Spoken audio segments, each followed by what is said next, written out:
Hello and welcome to a new podcast from the Belt and Road Institute in Sweden. My name is Hussein Askary. Today is Friday, January the 19th. Henry Kissinger once told Foreign Affairs Minister of Chile, Gabriel Valdez, quote, "Nothing important can come from the South. History has never been produced in the South. The axis of history starts in Moscow, goes to Bonn, crosses over to Washington, and then goes to Tokyo. What happens in the South is of no importance." When Valdez responded, "Mr. Kissinger, you know nothing about the South," Kissinger answered, "No, and I don't care." End of quote. Now, last year, Henry Kissinger, the former Secretary of State of the United States, died at the age of 100 years. It was at the same year that the Global South got a new meaning with the expansion of the BRICS group to BRICS Plus.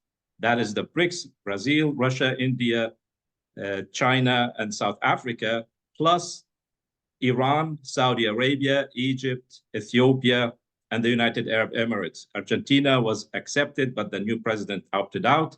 So interestingly, not only that the BRICS alone have surpassed the G7 in terms of GDP, adjusted the purchasing power, and are the most growing economies in the world, but the BRICS Plus has added additional aspects of this constellation of economic powers in the Global South.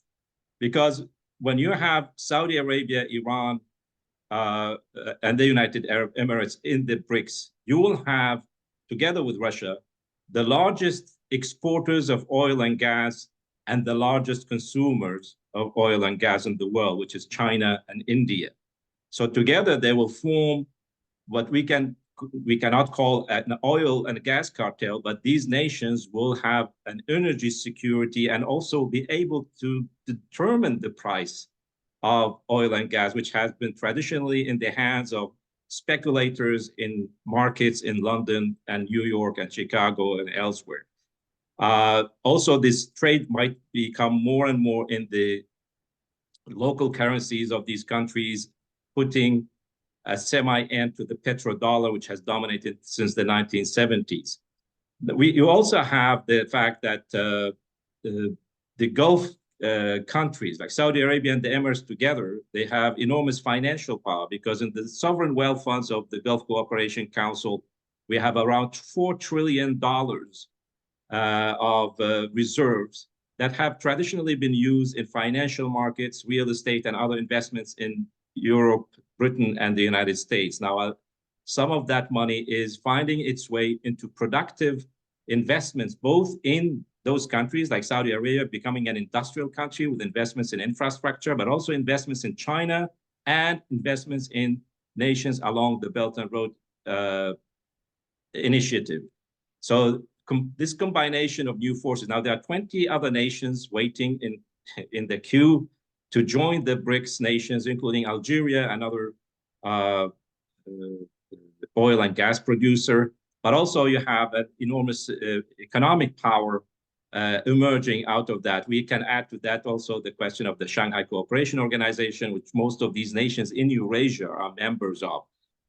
Last year, also another important event took place, which was the Beijing Third Belt and Road Forum, celebrating 10 years of the achievements, with the number of nations joining the initiative had reached 152 nations, and paving the way for the joint cooperation and development in the next 10 years. Most of these 152 nations are in the Global South.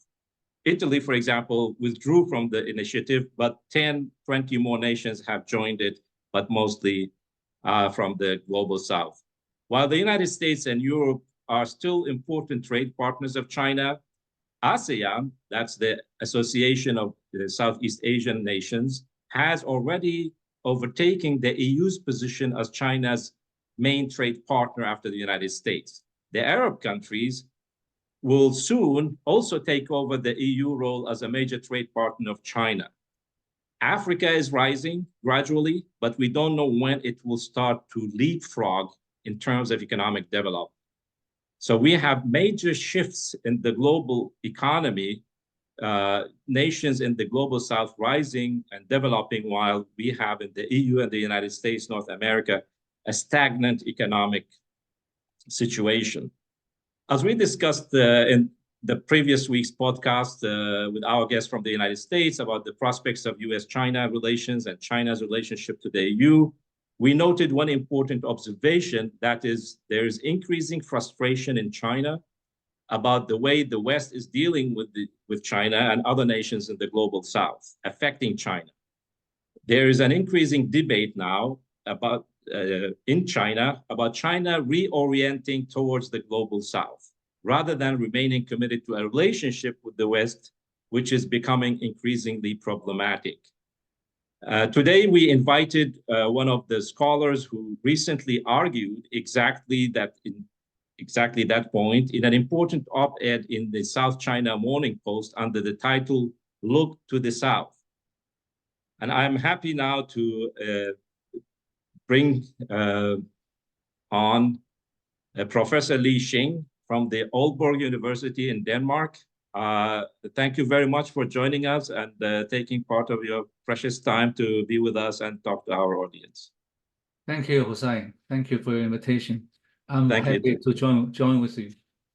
Very good. Well, first of all, I would like you to tell our audience something about yourself and about your work. Okay. I'm a professor at the Department of Politics and Society, Aalborg University, Denmark. And at the same time, I'm also a distinguished professor affiliated with some Chinese universities too. So I am a research in international relations, international political economy.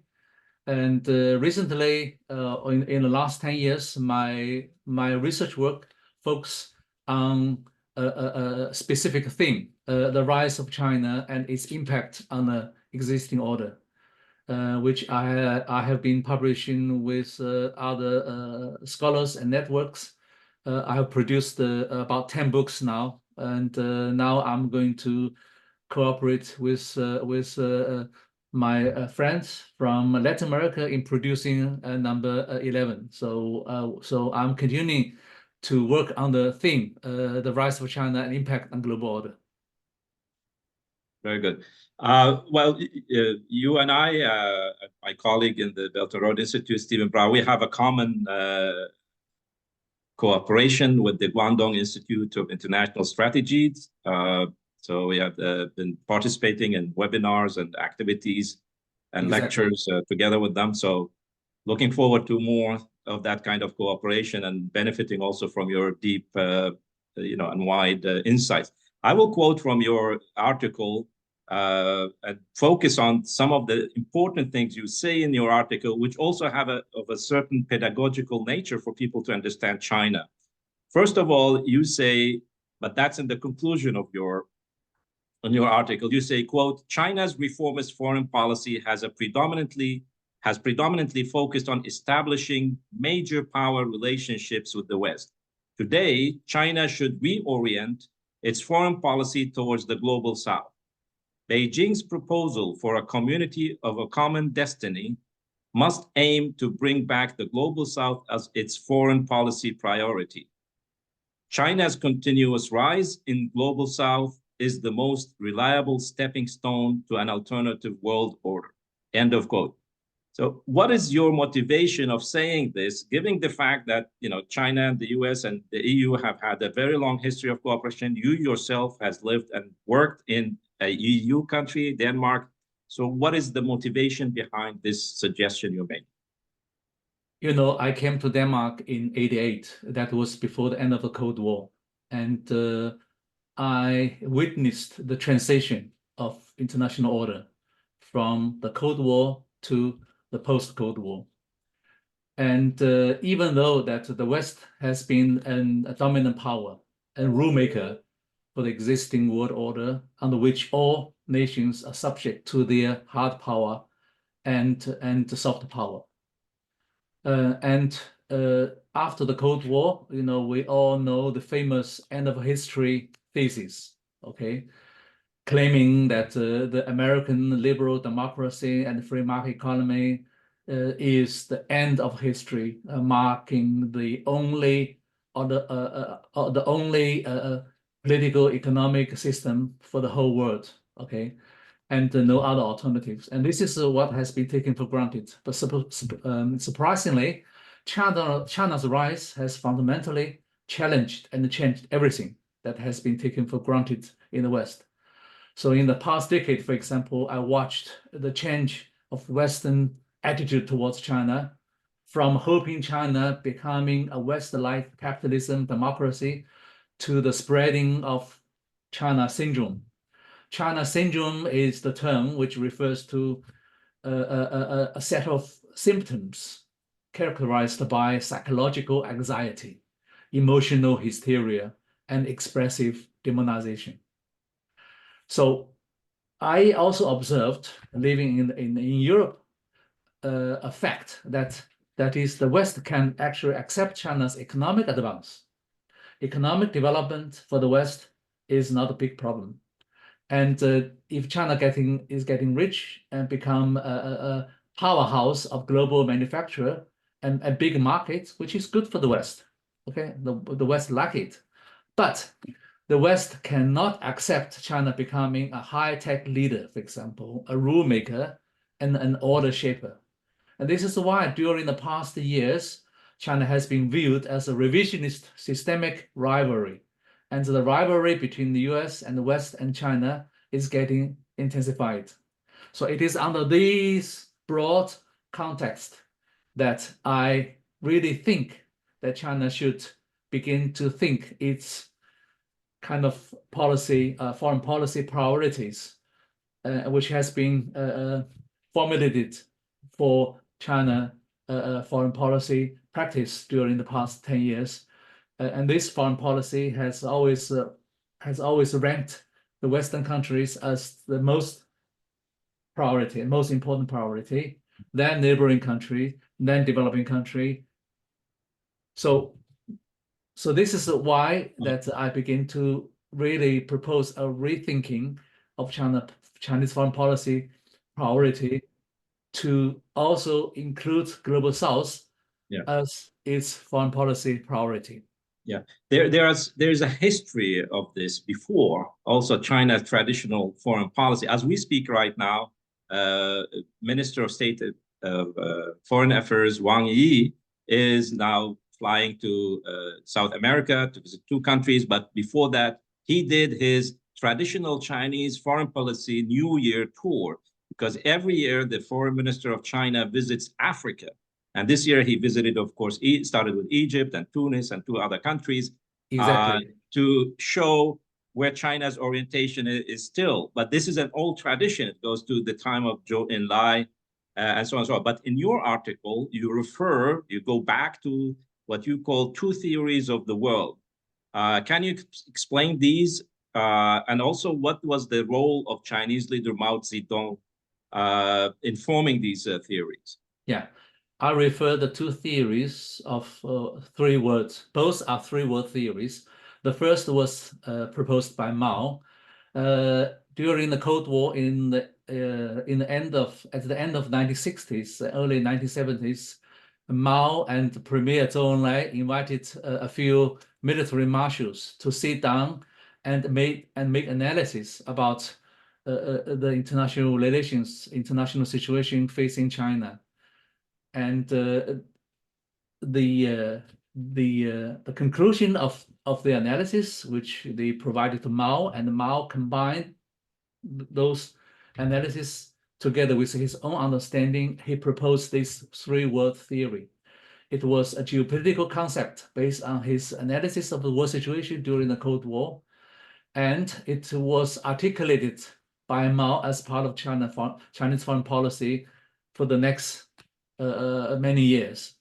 The theory, 3-word theory divided the world into 3 parts of the world, or 3 stratifications of international relations within the world. The first word was the 2 superpowers, and they were economically and technologically advanced, but they were also imperialist. They were China's enemies. The second word referred to the middle powers, Japan, Europe, Canada, etc. They were US allies, but they also intended to struggle for their own independence, especially in their relationship with China. Okay. The third world definitely comprised China, India, the non-aligned movement, and also the vast majority countries in Africa, Latin America, and continental Asia. So, and China at that time regarded itself as the leader of the third world. And China must support the third world in order to get support, because at that time, China was isolated from the world economy. China could do nothing as China did today. The success was the theory, Mao theory as guideline from policy was tremendous. You know that United States blocked, also major Western countries, they only recognize Republic China, Taiwan at that time. And, Right. And the US had the veto power to block China from entering the United Nations. So the only way you could enter the United Nations and replace Republic of China was a vote by the General Assembly. And in 1971, that the result of the voting shows that more than 2/3 of UN member countries voted for China. Right. And I remember when I looked at this before, it was like mostly African nations, plus exactly. a few nations from West Asia who presented this resolution and supported it. Exactly. And even the Chinese foreign minister Chen Yi at that time, he said China was carried into United Nations by African brothers. Okay. So anyway, you can see without this strategy, uniting third world countries, China would never be able to be accepted by United Nations, which was controlled by Western powers. Then after Mao, and then China began to have a different course, and which China focused on economic development as its priority, which was understandable. And Deng Xiaoping, don't forget, Deng Xiaoping in 1972 represented Mao Zedong to visit the United Nations for the first time. He led a Chinese official delegation, and he introduced Mao's three-world theory into the United Nations Assembly. Okay. Anyway, that he was the second generation of Chinese Communist Party leaders who started the economic reform.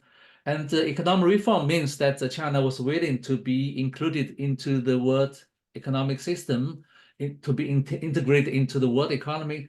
And the world economy is explained quite well by a critical theory called world system theory by Wallenstein. Okay, Wallenstein, he was the driver of the theory. And that theory explained how world economy came into being historically, okay, with the rise of capitalism in Europe, with the colonization, with the free trade, with great wars.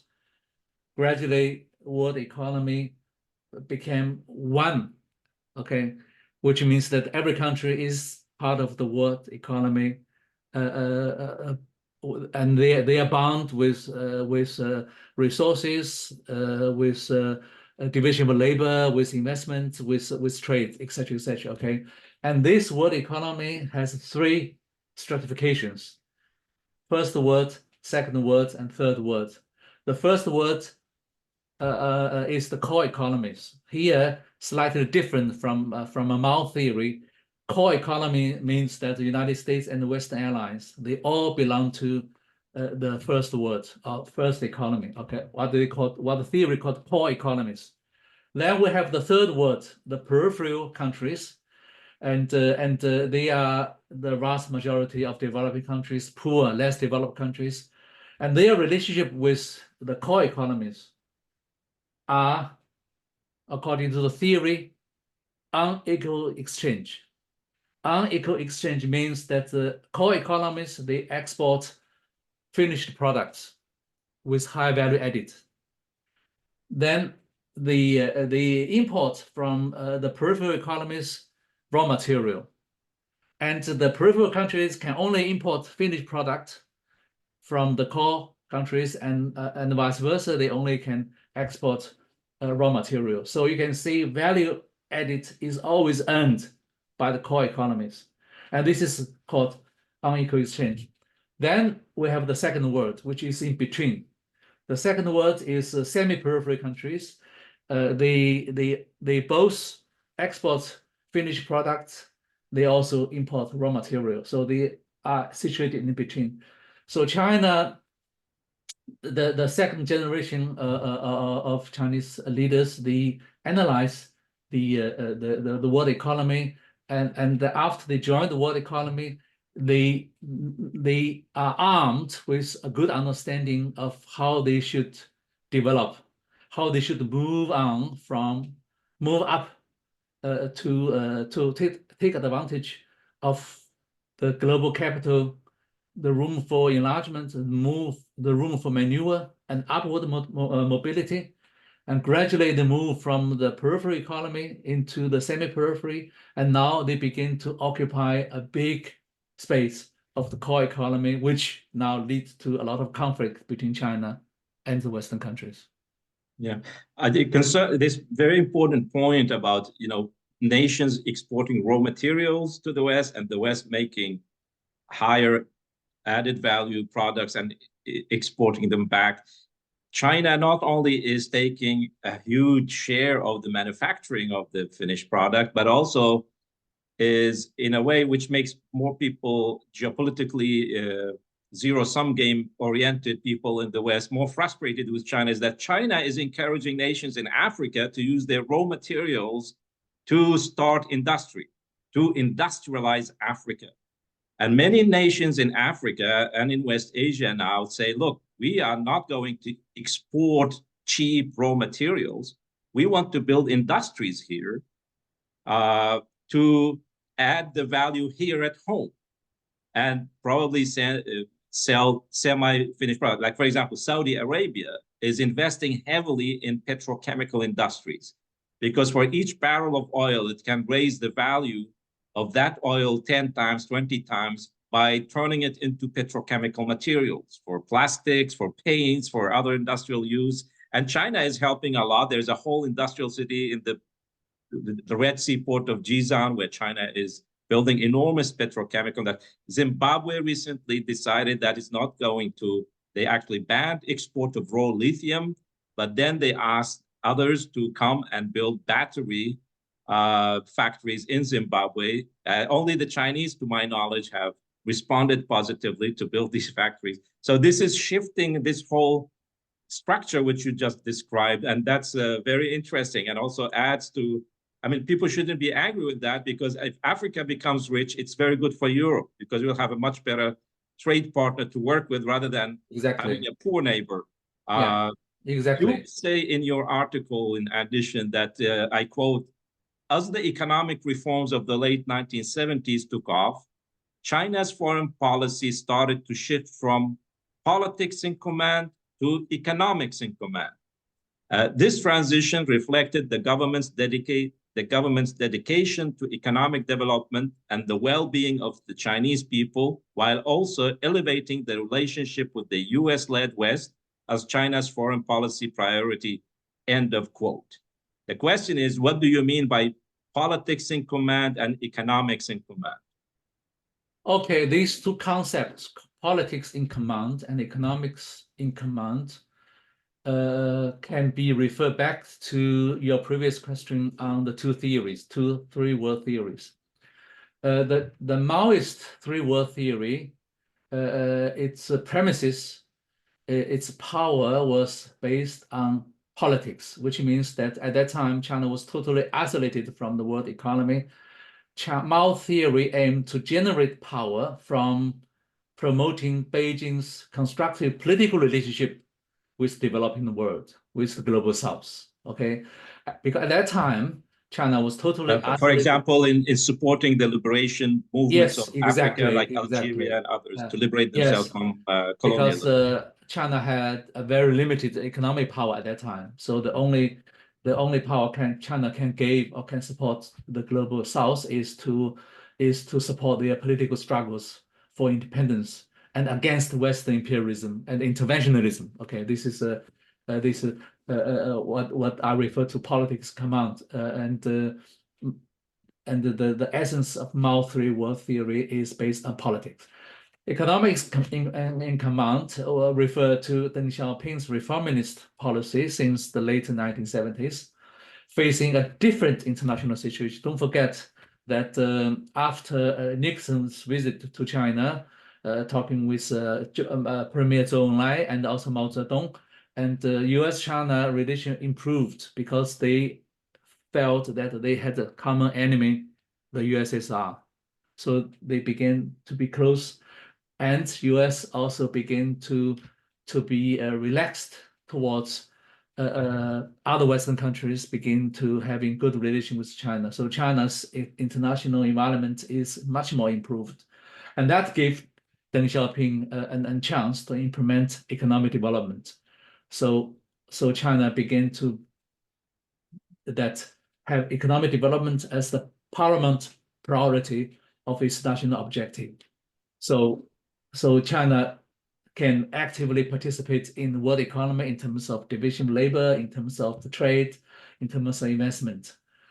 And also this also began to also change China's traditional relationship with the global South.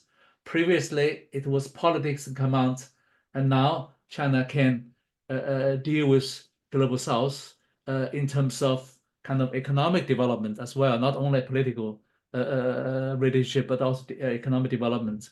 As you rightly point out, the Belt and Road project and also other trade relations. Don't forget, China is the largest trading partner of Africa, and also I think China is the largest economic trading partner for 140 countries out of 190 countries. Yes, that's correct. Yeah.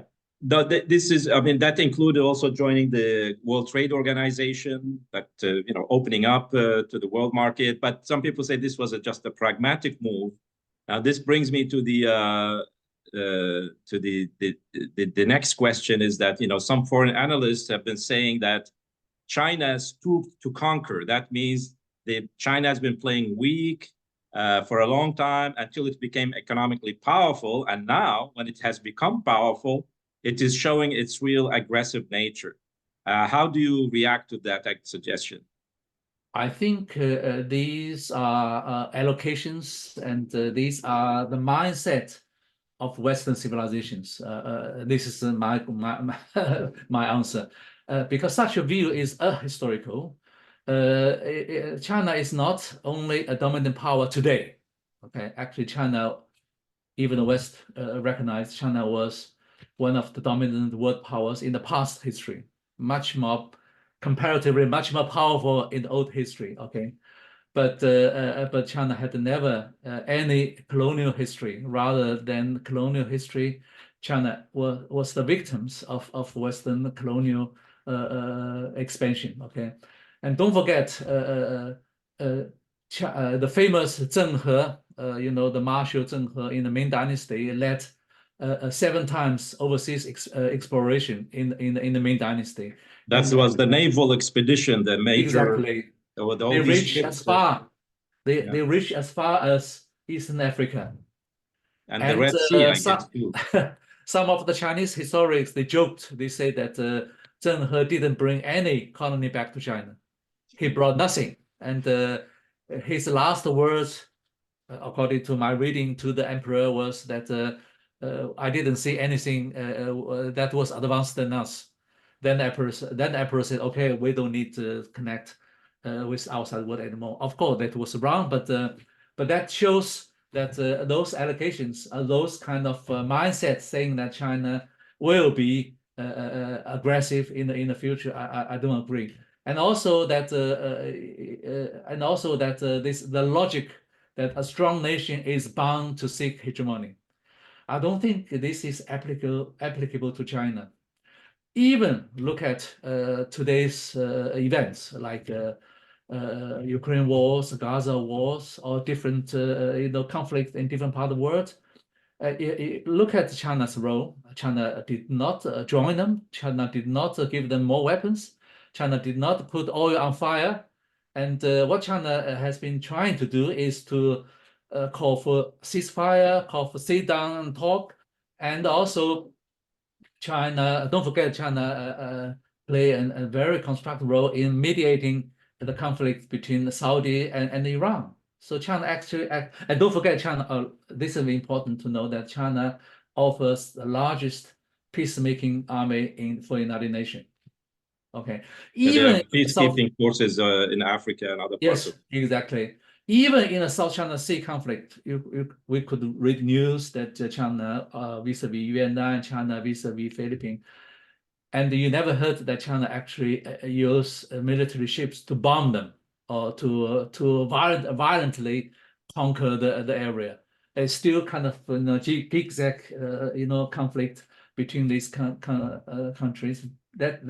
That shows that China, even being a dominant power, dominant military power, still trying to refrain itself from using military power. So I'm totally against the claims from the West. Yeah, these 2 points are important actually. That on the one hand, people's knowledge of the history of China as a major power is very lacking, or it's being ignored because China never colonized others, as you mentioned with the Zhonghe expeditions, but also in its current rise as the world's largest industrial. China did not shoot a single bullet outside its own borders or attack any other country, but it was achieved completely peacefully. And also, this is what is recently I was reminded by some gentleman in China in a seminar. I said, look at our neighborhood. We have enjoyed 30 golden years of peace. And that's thanks to China. But all these nations, China and its neighbors, are all rising economically because of this peaceful coexistence and cooperation. And the other point you make is that we have this problem of projection. People in the West, especially politicians with a geopolitics mindset, they project what the West has done, what the colonial powers of the West, what the United States have been doing. But when they rise to power, they become conquerors and they attack everybody and they try to occupy and take advantage of others. This is their logic.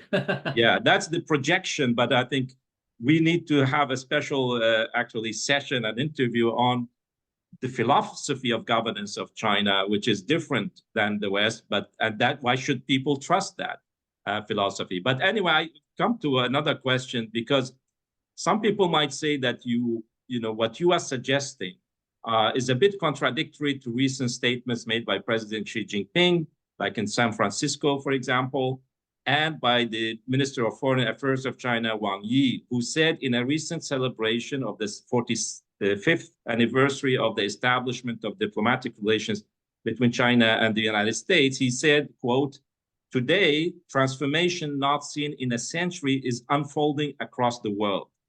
China-US relationship is the most important and intricate bilateral relationship in the world. Under the current circumstances, the necessity of cooperation between China and the United States is increasing, not decreasing. For the two countries and the world, China-US relations is not something dispensable or optional. It's imperative. It's compulsory question that must be addressed in real earnestness." End of quote. So how do you see this China's leadership appreciation of the relationship with the US and the EU in contradiction to the discussion that China should orient towards the South and probably forget about the EU and the United States? Well, I don't think it's contradictory. What I try to express myself is that China should adopt two-track approaches rather than one track. Let me explain this. Is that yes, the quotation you just cited is correct. That since economic reform started, as I said, that economics in command has been Chinese foreign policy guideline for the past 40 years. Because as I said, that China integrate itself into the world economy, and the United States and Western countries, they are the core economies. And without their cooperation, China would have a lot of difficulties. So to have a good relationship with the West is China's paramount foreign policy, which is correct. And you can see during the past 40 years, and China has been doing so.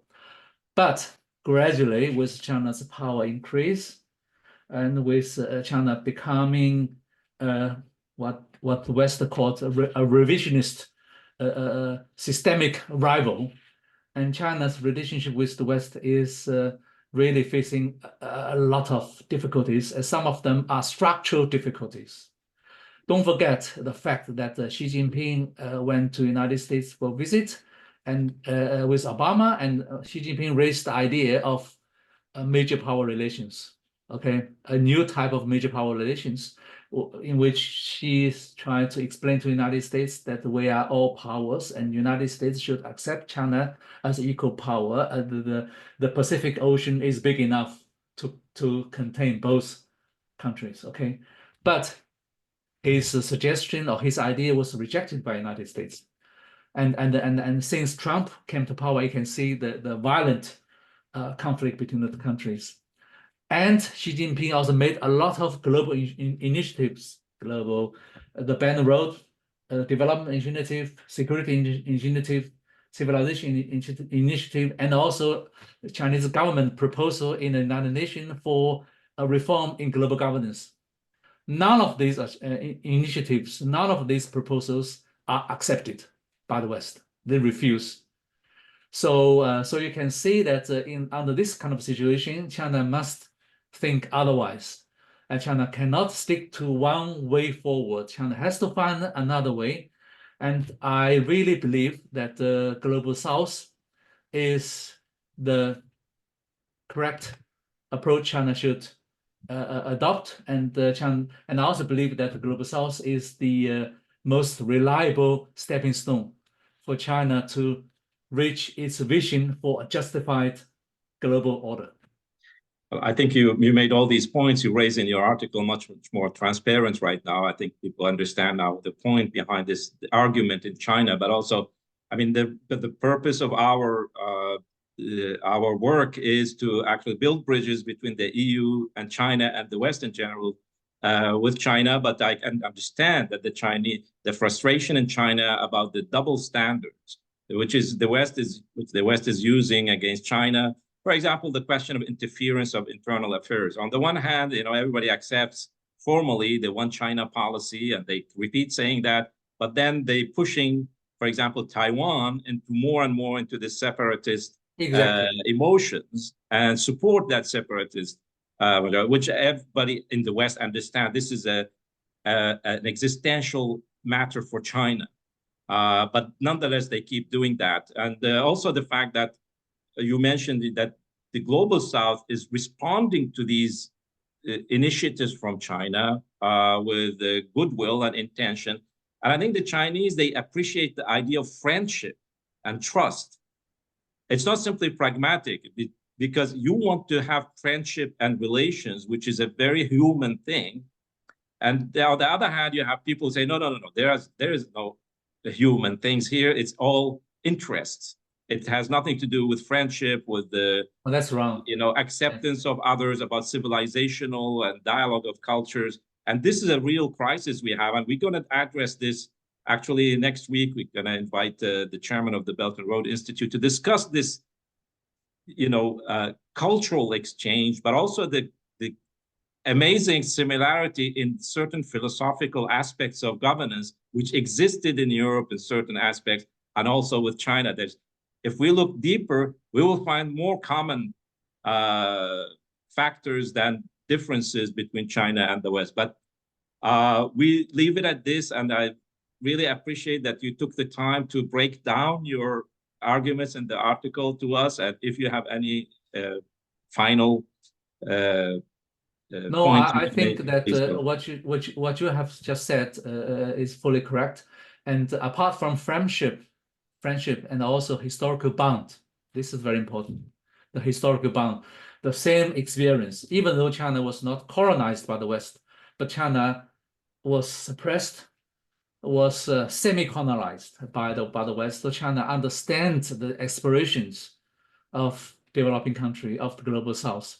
That understanding is much more kind of reflexive in Chinese thinking, in Chinese attitude. But the West, as a colonizer, they would never imagine that they have a similar experience, a similar feeling, similar sentiment. And this is what I want to emphasize as well. Yes, very important. I mean, we also, the one other aspect we have been emphasizing in our work is that actually this economic stagnation we have in the EU and the United States, North America, is a real serious problem. And if we don't work with China and the global South, we will be left behind. And it's important for people to see what you are presenting, also what we are presenting in terms of the enormous shifts taking place in the economic situation, like in the view of Africa, Ethiopia, for example.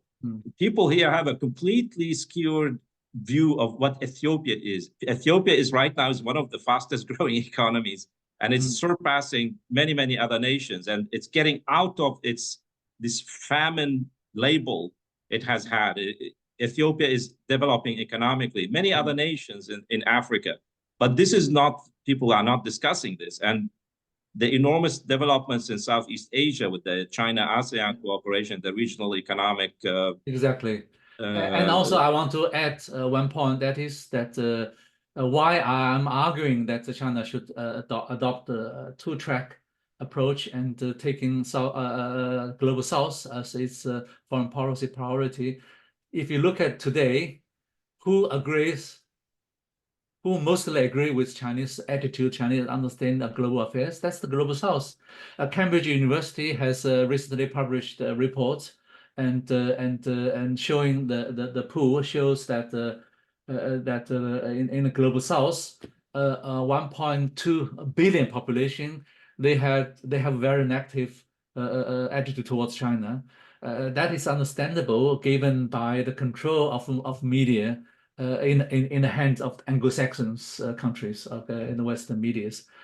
But the data shows opposite situation, in which 6.3 billion population, that's overwhelmingly majority, have a very positive attitude towards China. They even have a very good attitude towards Russia. So you can see that the Global South does not buy the stand of the Western countries, and even Munich Security Conference, and their report last year shows that there is no single country in Africa, in Latin America, that supports sanctions against Russia, and this is a rare investment. Is a really big embarrassment for Europe and for the United States. Yeah. I think the world is changing, and we have to be aware of that and adjust our way of thinking to that. Well, Professor Li Xing from the Aalborg University, thank you very, very much for taking the time being with us today. Thank you too. Thank you too for your invitation. Thank you. Thank you.